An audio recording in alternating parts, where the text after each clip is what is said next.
Morning everyone, কেমন আছে সবাই? আশা করি ভালো আছে, সুস্থ আছে। আমরাও বিন্দাস আছি। বেশ কিছুদিন মিস্ত্রি বন্ধ ছিল, ধুলো ঢালার কাজটাও বন্ধ ছিল, কিন্তু আজকে মিস্ত্রি কাকুরা এসেছে তো উঠোনটা ঢালাই করার জন্য। তো এই যে এখানে মশলা মাখানো হচ্ছে।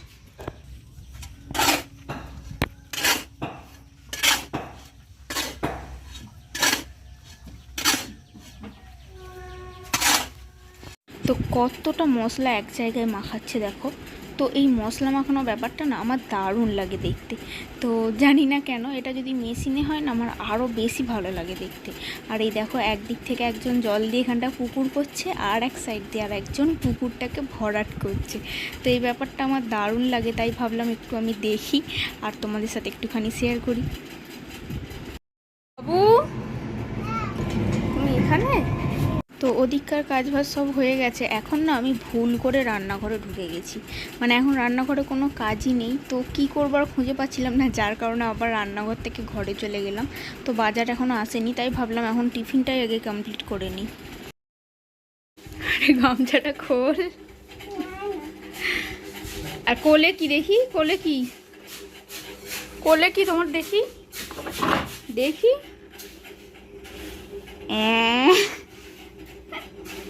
এটা তোমার বাচ্চা হয়েছে?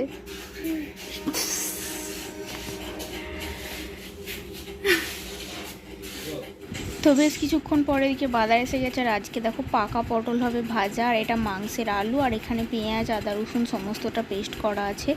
আর আজকে হবে চিকেন। তো চিকেনের মধ্যে না আমি কয়েকটা বোনলেস টুকরো দেখতে পেয়েছি, যার জন্য এগুলোকে তুলে রেখে দিয়েছি। তো এটাকে লেবু আর নুন মাখিয়ে আপাতত রেখেছি। আর এই যে পুরো চিকেনটা, এটা এখনও পরিষ্কার করা হয়নি, যার জন্য বেসিনে পড়ে আছে। আর এই যে প্যাকেটগুলো দেখছো, এগুলো হচ্ছে মিস্ত্রি কাকুদের জন্য পরোটা, আর হচ্ছে ওর মধ্যে তরকারি আছে, আর ডিম ভেজে দেবো আমরা। আর এখানে আমি পেঁয়াজ আদা রসুন সমস্তটা দিয়ে নুন লেবু দিয়ে মাখিয়ে এখন ফ্রিজে জাস্ট রেখে দেবো।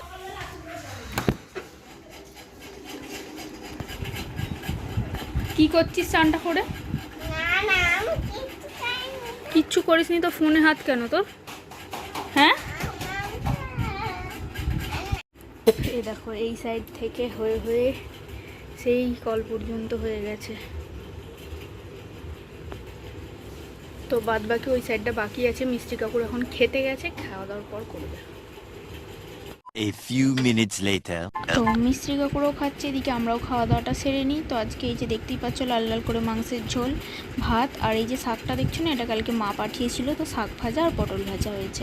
Good afternoon everyone. তা নতুন জায়গায় দাঁড়িয়ে আছি, বুঝতে পারছো নাকি জানি না। তো পিছনে দেখো রান্নাঘর। তো আজকে আমাদের এই গেটটা খোলা হয়েছে, যেহেতু ওখানটা ঢালাই হয়েছে, ওই গেট দিয়ে যাওয়া যাচ্ছে না। তো দেখাই তোমাদের, কারণ এই গেটটা কোনোদিন তোমরা আগে দেখোনি, খোলা অবস্থায় দেখোনি। ওইদিকে সরে। তো এই যে এই দিকের এই গেটটা খোলা হয়েছে, সোফাটা ওখানে সরানো হয়েছে। তো এই গেটটা আমাদের সেভাবে কোনো কাজেই আসে না, সব সময় বন্ধ থাকে। তো আজকে ঠিক এই গেটটাই কাজে লাগলো, দেখেছো, কারণ ওই সাইডটা একদমই বেরোনো যাবে না আজকে, তো যার জন্যই এটা খোলা। তো বাইরের পরিবেশটা একটু দেখো, এই যে আমাদের এই পিছন দিকটা।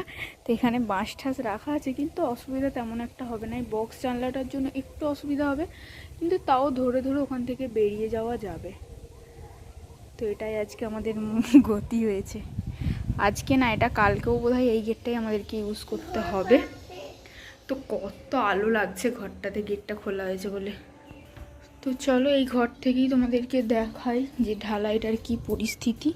এই যে দেখো, এতটা কাজ হয়ে গেল, শুধু এইটুকু জায়গাটা, শুধু এই যে দেখো এই গেটটা, মানে শুভেন্দুর গাড়িটা রাখার মতো জায়গা, এইটুকু জায়গাটা আজকে আর মিস্ত্রি কাকুরা করলো না। এটার জন্য ওরা কালকে আবার আসবে। তো এদিকটা মোটামুটি কমপ্লিট দেখতে পাচ্ছ। তো সেই সাইডটাতে তোমাদের আগেই দেখিয়েছি, ওই সাইডটাও হয়ে গেছে, যেহেতু বাইরে যেতে পারছি না এভাবেই দেখাতে হচ্ছে। তো এইটুকুটা রেখে দিয়ে চলে গেছে, এইটুকুটা আবার নাকি কালকে হবে। তো যাই হোক, কালকেও বোধহয় এরকমই পরিস্থিতি হবে, ওই গেট দিয়ে ঢুকতে বেরোতে হবে। তো সন্ধ্যের টিফিনের জন্য সোনার জন্য অল্প একটু ম্যাগি বসিয়ে দিয়েছি। আর আমাদের তো এই যে চিকেনটা ফ্রিজে রেখেই ছিলাম, এই দেখো পুরো বরফ জমে গেছে। এটা আমি 5 মিনিট হলো বের করেছি। তো এই চিকেনটাতে আমি রেখেছিলাম, এটা কেউ জানতো না, শুভেন্দুও জানতো না। তো ওকে আমি এই মাত্র জাস্ট বললাম, তো ও তো রীতিমতো বাহবা দিয়ে দিল, তুমি একটা দারুণ কাজ করেছো। তো পকোড়া খেতে ভীষণ ভালোবাসে, তো সেই কারণেই আমি আজকে কয়েকটা ওই বোনলেস পিস দেখতে পেয়েছিলাম, যার কারণে রেখে দিয়েছিলাম। তো ওগুলো একটু পরে করবো, কারণ এখন সবে বাজে 6:05, তো সোনাইকে খাইয়ে দাইয়ে দিই, তারপর ওটার চিন্তা হবে। A few moments later. এখানে ম্যারিনেট চিকেনের উপর সমস্ত মশলা দিয়ে দিয়েছি, অল্প একটু পেঁয়াজ, একটু লঙ্কা কুচি দিয়েছি, আর বাদ বাকি যা গুঁড়ো মশলা দেওয়ার হয় সব দিয়ে দিয়েছি। তো এটা যেহেতু ম্যারিনেট ছিল, এখন আর এতে হাত দেবো না, তেলটা গরম বসিয়ে দিয়ে একদম এটা মেখে নেবো। তো এর সাথে এই যে কয়েকটা পাঁপড় ভেজে নেবো, কারণ সন্ধ্যেবেলা টিফিন তো করতে হবে, তাই না? তো চলো এগুলো আগে মেখে রেখে নিই, তারপর তোমাদের সাথে আবার দেখা হচ্ছে।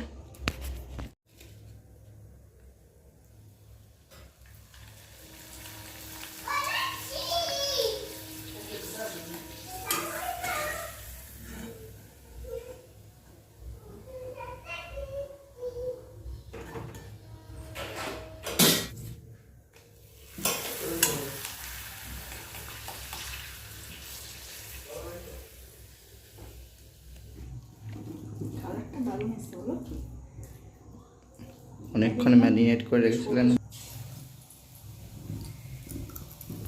খুব গ্যাসে হাওয়া লাগছে, কালকে বাবু পকোড়া বলছিল না, ওই জন্যই আমি রাখলাম।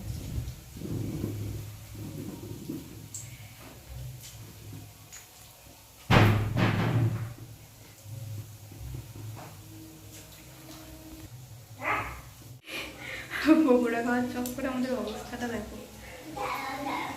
তো ভাজা প্রায় হয়ে যাচ্ছে, আর একটুখানি বাকি, আর এদিকে পাঁপড় ভাজা এখানেই শেষ, ছাদ অব্দি আর যাচ্ছে।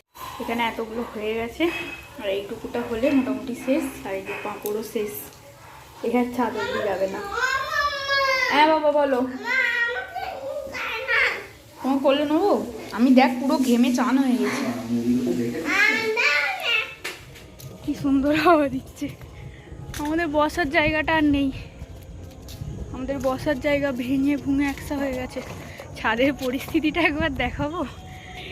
তো এই যে এইখান থেকে শুরু হয়েছে, দেখো এগুলো সব আমাদের পুরনো জামা কাপড়, আমরা ফেলার তো জায়গা পাই না, তারপরে এগুলো রাখা থাকে ওই যে জল ঠল হলে এগুলো দেওয়ার জন্য এখানে। তারপর এইখানটাতে দেখো, এই যে এইখানে মনে হবে যেন, এই দেখো একটা মাকড়সা বসে আছে, দেখো ওই দেখো, পা দিয়ে মেরে দাও, ঘরে ঢুকবে না দেখে। তো এর তলায় এখনও বোধহয় জামা কাপড় আছে না কি আছে জানি না, আর ওই যে তক্তপোষটা ভেঙে দিয়েছে, যার জন্য আমরা আর বসতে পারবো না। তো এগুলো যেহেতু জলে ভিজে গিয়েছিলো, এগুলো এখন শুকনো করে আবার বস্তার মধ্যে ঢুকিয়ে রাখা হবে। হাই এরম হয়ে গেছে কেন, দেখো দেখো, দেখেই জিভে জল এসে যাচ্ছে। তো আমরা এটা ছাদে নিয়ে এসে গেছি, তো চলো ঝটপট আগে খেয়ে নিই, পরে তোমাদের সাথে কথা হচ্ছে। 2000 years later. আমরা উপরে খাওয়া দাওয়া করে নিচে এসে গেছি একটু আগে। তো নিচে এসে এখন সেলাই করতে বসেছি। এত আজকে গরম হচ্ছে না, হাওয়াটা সেভাবে দিচ্ছে না, দিচ্ছে মাঝে মাঝে হালকা হালকা হাওয়া দিচ্ছে, তো কোনো কাজই সঠিকভাবে করতে পারছি না। রান্নাঘর ঢুকলে গরম হচ্ছে, বারান্দায় একটু সেলাইয়ে বসেছি, মুখ চোখ পুরো জ্বলে যাচ্ছে। তো এখন অনেকগুলো সেলাই আছে, টুকটাক সেলাই করব। দেখো কেমন করে আমার কাছে বসেছে, কি অবস্থা তোমার? কি পছন্দ? হ্যাঁ ওর ফিতেটা খুব পছন্দ জানো তো, আমি সেলাইয়ে বসলেই শুধু ফিতেটাও নিয়ে নেয়, ফিতেটা খুব পছন্দ। আচ্ছা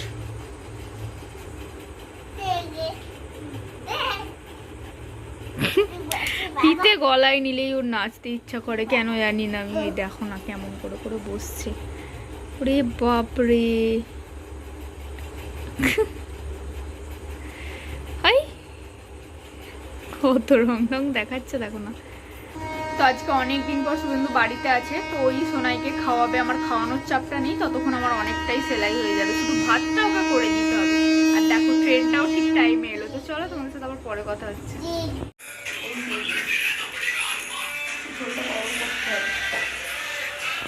আরে গরমে সেলাই করতে গিয়ে আমার অবস্থা পুরো খারাপ হয়ে গেছে। তখন রান্নাঘরে এসেছি তরকারি গরম করবো আর ভাত খাবো বলে,